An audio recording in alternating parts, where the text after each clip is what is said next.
Hello students, इस lecture में आज हम बात करेंगे Bolzano Weierstrass theorem for the sequence.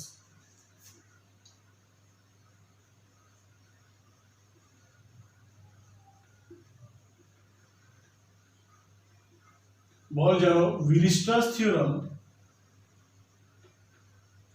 For the sequence.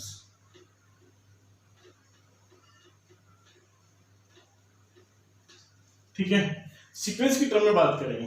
तो जैसे कि चलो सीक्वेंस पे थोड़ा सी बात करते हैं, उस पर चर्चा करते हैं। पहले सीक्वेंस होता क्या है, मैंने अपने प्रीवियस वीडियो लेक्चर्स में सीक्वेंस को बहुत अच्छे से डिफाइन किया है। ठीक है, सीक्वेंस के ऊपर आप मेरे लेक्चर देखिए, उसे बहुत अच्छे से मैंने बताया कि सीक्वेंस ऑफ रियल नंबर होता क्या है, बल्कि उसकी कन्वर्जेंस भी डिस्कस किया है वहाँ पर मैंने। आज थोड़ा सा मैं बताता हूँ कि सीक्वेंस ऑफ रियल नंबर का लिमिट ऑफ द सीक्वेंस का क्या मतलब होता है। कि a point j is said to be the limit point of a sequence of real number if every neighborhood of j, every epsilon neighborhood of j contains infinite number of terms of the sequence, infinite number of terms of the sequence। ठीक है, अगर j के हर एक neighborhood sequence के infinite number of terms अपने अंदर रख रहा है, ठीक है, तो वो उसका क्या होता है, लिमिट पॉइंट होता है। किसका? सीक्वेंस का। ठीक है, अब अगर मैं बात करूं सीक्वेंस के बारे में, तो सीक्वेंस की जो लिमिट, सीक्वेंस के लिए हम रेंज सेट से उसका काम करते हैं। ठीक है, सीक्वेंस का एक रेंज सेट होता है, क्योंकि sequence is the special type of a function which has the domain of set of natural number. ठीक है, तो अब क्या होगा कि फॉर एग्जाम्पल, चलिए हम इसके प्रूफ की बात करते हैं। पहले स्टेटमेंट लिख लेते हैं इसका। Every bounded sequence, every bounded sequence has a limit point, has a limit point। तो स्टूडेंट्स, आपने पिछली क्लास में देखा, हमने जो बॉल-ज़ारो-वीयरस्ट्रैस थ्योरम सेट के लिए प्रूफ किया था, उसमें स्टेटमेंट कुछ इस तरीके का था। Every infinite bounded set has a limit point. Infinite होने के साथ बाउंडेड होता था, उसके पास लिमिट पॉइंट होता था, लेकिन यहाँ पे इनफाइनाइट गायब है ना। वो इसलिए गायब है क्योंकि सीक्वेंस में already infinite number of terms होती हैं। आप क्योंकि सेट तो आपका फाइनाइट भी हो सकता है, इनफाइनाइट भी हो सकता है, बट सीक्वेंस में हमेशा इनफाइनाइट नंबर ऑफ टर्म्स होती है, क्योंकि जो आप एन जो लेते हैं, जो एन जो स्मॉल एन होता है, वो इनमरेटेड होता है from the set of natural number, और नेचुरल नंबर तो ऑलवेज इनफाइनाइट, वो आपका इनफाइनाइट सेट है। ठीक है, तो S1 S2 S3 up to infinity, तो हमेशा इनफाइनाइट नंबर ऑफ टर्म्स होती है सीक्वेंस के अंदर। तो वो कहने की जरूरत नहीं कि एवरी इनफाइनाइट, नहीं, क्योंकि बाउंडेड वो फाइनाइट हो नहीं सकती। Every bounded sequence is a limit point. ठीक, चलिए अब इसको प्रूव करना है कि उसके पास एक लिमिट पॉइंट होगा। तो आपने क्या मान लिया, let Sn be a bounded sequence, let Sn be, भाई लैंग्वेज खुद से लिखते रहना आप लोग, let Sn be a bounded sequence. बहुत छोटा सा प्रूफ है ना। कभी कभी हम चीजों से भागते हैं क्योंकि हम थोड़ा सा एनालिसिस को सीधे से नहीं लेते। थोड़ी सी एनालिसिस आप अपने पास से अगर लेके चलें और जो कनेक्शन बना के चलें चीजों के बीच में, तो ये आपके लिए कुछ नहीं है ना, मजाक बन के रह जाएगा। तो let Sn be a bounded sequence of real number. Of real number, ये भी अंडरस्टूड है ना, ऑफ रियल नंबर। और जहां पे सीक्वेंस का बात आएगा तो उसके रेंज सेट की बात आएगी वहां पे। Let S be its range set, है ना। S क्या होगा, इसका रेंज सेट होगा, और इसमें क्या होगी, सीक्वेंस की टर्म्स होगी, है ना। S में क्या होगी, सीक्वेंस की टर्म्स होगी, S1 S2 S3। तो S जो है इसका रेंज सेट है। क्या भैया, रेंज सेट, जो सीक्वेंस की टर्म्स को अपने अंदर रखेगा। अब सीक्वेंस की टर्म्स तो इनफाइनाइट्स होती हैं, है ना। सीक्वेंस की टर्म्स रिपीटेडली वैल्यूज रख सकती हैं इनफाइनाइटली, है ना। तो सेट में तो हम रिपीटेड वैल्यू नहीं रखते। फॉर एग्जांपल, अगर मैं सीक्वेंस की बात करूं, Sn equals to -1 to the power n, ठीक है, इसमें सीक्वेंस की तो इनफाइनाइट नंबर ऑफ टर्म्स हैं। कौन सी? S1 की बात करूं, आपके पास -1 मिलेगा। S2 की बात करो, आपके पास +1 मिलेगा। S3 की बात करो, -1 मिलेगा, है ना। यानी कि S1 बराबर S3 बराबर S5 बराबर S7। Odd number of terms जो है वो -1 पे जाएंगी, और इवन नंबर ऑफ टर्म्स जो है वो +1 पे जाएंगी। ठीक है, तो कहने का मतलब ये है कि सीक्वेंस में तो इनफाइनाइट नंबर ऑफ टर्म्स हैं, लेकिन उसके रेंज सेट में सिर्फ 2 पॉइंट आ रहे हैं, -1 और 1।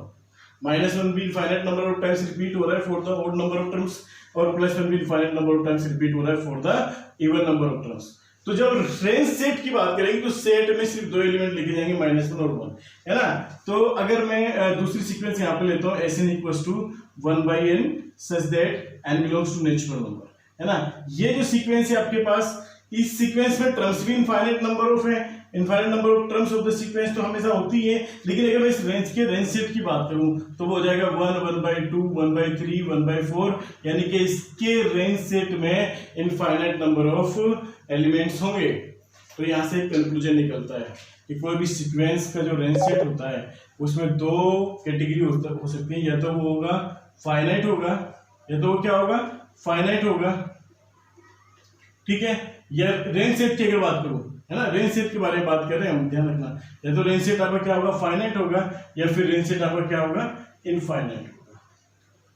ये एनालिसिस में पता नहीं चलेगा कि या तो मेरा रेंज सेट क्या है, सीक्वेंस का जनरल सीक्वेंस की बात करूं तो या तो उसका रेंज सेट फाइनाइट होगा या फिर इनफाइनाइट होगा।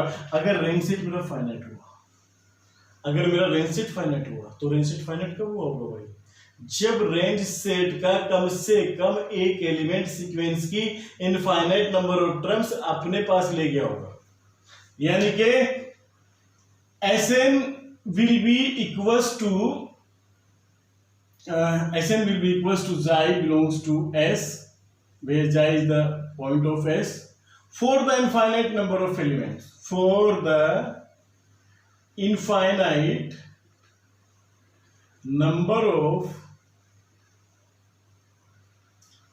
टर्म्स, है ना, number of terms, infinite number of terms के जब वो जाए के बराबर रहा होगा। जैसे कि अगर मैं बात करूं इसी सीक्वेंस की बात करूं तो S1, S3, S5, S7, तो ये इनफाइनाइट नंबर ऑफ टर्म्स के लिए सिर्फ एक ही वैल्यू दे रहा था, ये भी इनफाइनाइट नंबर ऑफ टर्म्स के लिए सिर्फ एक ही वैल्यू दे रहा था। तो इस तरह के केस में आपका जो रेंज सेट बनेगा वो फाइनाइट बनेगा। जब भी फाइनाइट रेंज सेट होगा इसका मतलब है कि कम से कम रेंज सेट का एक पॉइंट ऐसा जरूर है जो सीक्वेंस की इनफाइनाइट नंबर ऑफ टर्म्स के लिए आपको एक ही वैल्यू रिपीटेडली दे रहा है, यानी कि तो बड़ा आसान हो गया। इसका मतलब तो ये बड़ा क्लियर हो गया कि कोई भी पॉइंट है जाई जो कि in the case of finite set जाई बिलोंग्स टू एस है, इसका मतलब हो कि एवरी नाइबरहुड ऑफ जाई, एवरी नाइबरहुड ऑफ जाई contains infinite number of terms of the sequence, अब बात ही तो बन गई आपकी। बस अगर कोई भी पॉइंट रेंज सेट का ये क्लेम कर दे कि मैं सीक्वेंस के इनफाइनाइट नंबर ऑफ पॉइंट्स अपने नाइबरहुड में रख रहा हूँ, हर एक नाइबरहुड में रख रहा हूँ, तो इसका मतलब ये पॉइंट जो है ये सीक्वेंस का लिमिट पॉइंट बन जाएगा। किसका लिमिट पॉइंट बन जाएगा भाई, सीक्वेंस का। सीक्वेंस के लिमिट पॉइंट की ये डेफिनेशन होती है कि कोई भी पॉइंट सीक्वेंस का लिमिट पॉइंट तब बनेगा जब उसका हर एक नाइबरहुड सीक्वेंस के इनफाइनाइट नंबर ऑफ टर्म्स अपने नाइबरहुड के अंदर अपने अंदर रखेगा। If each neighborhood of the sequence contains, if each neighborhood of the point contains infinite number of terms of the sequence, तो वो पॉइंट क्या बन जाएगा आपका, लिमिट पॉइंट बन जाएगा। तो वैसे भी तो फाइनाइट के केस में यही होगा। अगर फाइनाइट होगा इसका मतलब ये होगा, फाइनाइट हो गया इसका मतलब ये होगा सीक्वेंस की इनफाइनाइट नंबर ऑफ टर्म्स जो है ना इस पॉइंट के बराबर है, ठीक। तो इस पॉइंट के बराबर है, इसका मतलब जाएगा अगर मैं नाइबरहुड बनाऊं तो सीक्वेंस की इनफाइनाइट नंबर ऑफ टर्म्स इसके नाइबरहुड में भी आएंगी, इसके नाइबरहुड में भी आएगी, तो जाए तो सिंपली आपका एक लिमिट पॉइंट होने की गारंटी आपको मिल गई, है ना, फाइनाइट सेट के लिए। यहाँ से उसके पास एक ही लिमिट पॉइंट होने की गारंटी देनी है, अभी आपको दो भी हो सकते हैं, फाइनाइट नंबर ऑफ पॉइंट्स भी लिमिट पॉइंट हो सकते हैं। जैसे कि यहाँ पे इसके रेंज सेट में दो ही पॉइंट है, -1 और 1, इसके रेंज सेट में दोनों लिमिट पॉइंट है, ठीक है। और जरूर नहीं कि दोनों, एक भी हो सकता है, तो वो डिपेंड करते हैं नेचर ऑफ द सीक्वेंस पे। तो अगर फाइनाइट रेंज सेट है तो आपके यहाँ से कह के भाग जाएंगे उसके पास क्या होगा, लिमिट पॉइंट होगा। अगर रेंज सेट इनफाइनाइट है तब क्या, अरे भैया अगर रेंज सेट इनफाइनाइट है, मैं आपको बता दूं कोई भी बाउंडेड सीक्वेंस होती है उसका रेंज सेट ही बाउंडेड होता है। Range set of A bounded sequence is bounded, पहली बात दिमाग में रखो। अब अगर बाउंडेड सीक्वेंस है और उसका रेंज सेट इनफाइनाइट है तो यानी कि सेट क्या होगा, इनफाइनाइट बाउंडेड सेट। सेट क्या हो गया भाई, इनफाइनाइट बाउंडेड सेट हो गया। और जब इनफाइनाइट बाउंडेड सेट हो गया तो चले जाओ ना बोल्जानो-वीरस्ट्रास थ्योरम के पास for the sets. Bolzano Weierstrass theorem sets की क्या कहती है? ये कहती है कि every infinite bounded set has a limit point. That's it, कहानी खत्म। यहीं पे कह दो by the Bolzano Weierstrass theorem for the sets every infinite bounded set has the limit point. This implies that the range set has the limit point. Range set has the limit point, not the sequence. और जो range set का limit point होता है ना, वही sequence का limit point होता है। क्योंकि रेंज सेट के लिमिट पॉइंट ने करा क्या होगा कि रेंज सेट के इनफाइनाइट नंबर ऑफ टर्म अपने नेबरहुड में रखे, अपने इनफाइनाइट नंबर ऑफ एलिमेंट अपने नेबरहुड में रखे होंगे। वो एलिमेंट है किसके भैया? सीक्वेंस के टर्म्स ही तो है ना। तो एक बात, एक कंक्लूजन ये भी निकलता है कि जो रेंज सेट का लिमिट पॉइंट होता है वो सीक्वेंस का भी लिमिट पॉइंट होता है। अब अगर सीक्वेंस का लिमिट पॉइंट है, वो जरूर नहीं कि रेंज सेट का भी लिमिट पॉइंट हो, क्योंकि देखो ये सीक्वेंस का लिमिट पॉइंट है -1 और 1 और इसके रेंज सेट में दो एलिमेंट है 1 और -1 और ये दोनों सीक्वेंस के लिमिट पॉइंट है। बावजूद इसके रेंज सेट के लिमिट पॉइंट नहीं बनेंगे। ये जिसका रेंज सेट है ना, रेंज सेट तो फाइनाइट हो गया ना -1, और फाइनाइट सेट के पास कोई लिमिट पॉइंट नहीं होता। तो सीक्वेंस के लिमिट पॉइंट जरूरी नहीं कि रेंज सेट के लिमिट पॉइंट होते हैं, लेकिन रेंज सेट के जितने भी लिमिट पॉइंट होंगे वो सीक्वेंस के लिमिट पॉइंट होंगे। That's it. दो ही केस बन सकते थे आपके पास। ये तो उसका रेंज सेट फाइनाइट होगा, जब फाइनाइट होगा तब भी उसके पास लिमिट पॉइंट होगा, इनफाइनाइट होगा तब भी उसके पास लिमिट पॉइंट होगा। तो स्टूडेंट्स, मैं उम्मीद करता हूँ कि आपको ये प्रूफ बड़ी आसानी से क्लियर हो गया होगा। अगर बावजूद इसके भी कोई डाउट रहता तो आप मुझे कमेंट बॉक्स में कमेंट कर सकते हैं विदाउट एनी हेजिटेशन। अब हम थोड़ी सी और बात करते हैं कि बाउंडेडनेस की अगर मैं बात करूँ कि जरूरी है कि वो बाउंडेड है तब इसके पास लिमिट पॉइंट होगा, नहीं। अगर वो बाउंडेड नहीं सीक्वेंस, अनबाउंडेड सीक्वेंस है, तब भी उसके पास लिमिट पॉइंट हो सकता है। फॉर एग्जाम्पल अगर मैं बात करूँ, एक सीक्वेंस की बात करूँ, अगर मैं यहाँ पे ले लेते हैं Sn equals to 1 if n is odd and n if n is even। ये सीक्वेंस मेरे पास है, ठीक है। और ये सीक्वेंस का, ये सीक्वेंस जो है ना अनबाउंडेड सीक्वेंस है फर्स्ट क्लास।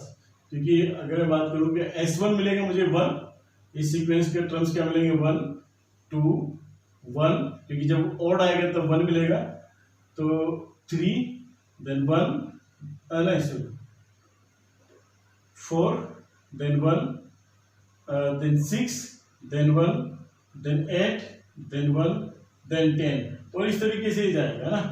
तो जब भी ऑड नंबर ऑफ टर्म्स आएंगे आपको रिपीटेडली 1 मिलता रहेगा, जबकि सेट में हम रिपीटेशन अलाउड नहीं करते हैं, तो वो सिर्फ 1, 2, 6, 8 अप टू ये जाएगा। तो बाउंडेड अबव तो नहीं, बाउंडेड बिलो है, बाउंडेड बिलो बाय 1, ठीक है। बावजूद इसके इनफाइनाइट इसका रेंज सेट जो है ना इनफाइनाइट है ना, और फिर भी इसके पास एक लिमिट पॉइंट है। 1 is the limit point of the given sequence, because 1 के नेबरहुड में अगर बनाऊंगा 1 माइनस एप्सिलॉन और 1 प्लस एप्सिलॉन, ये सीक्वेंस की इनफाइनाइट नंबर ऑफ टर्म्स को अपने अंदर रखेगा 1 का नेबरहुड। जितने भी ऑड नंबर ऑफ टर्म्स है ना, सीक्वेंस की ऑड नंबर ऑफ टर्म्स कितनी इनफाइनाइट है ना, तो वो सारे अपने अंदर रखेगा। तो इसका मतलब 1 is the limit point of the sequence. तो बाउंडेडनेस जरूर नहीं कि बाउंडेड होगा तभी लिमिट, बाउंडेड होने के बाद तो वो गारंटी देगा, लेकिन बाउंडेड नहीं है तो वो रख भी सकता है, नहीं भी रख सकता। तो see you in the next class with some other interesting topic of the analysis. So students, please subscribe, like and comments the channel and press the bell icon for the further notification. Thank you very much. See you in the next class.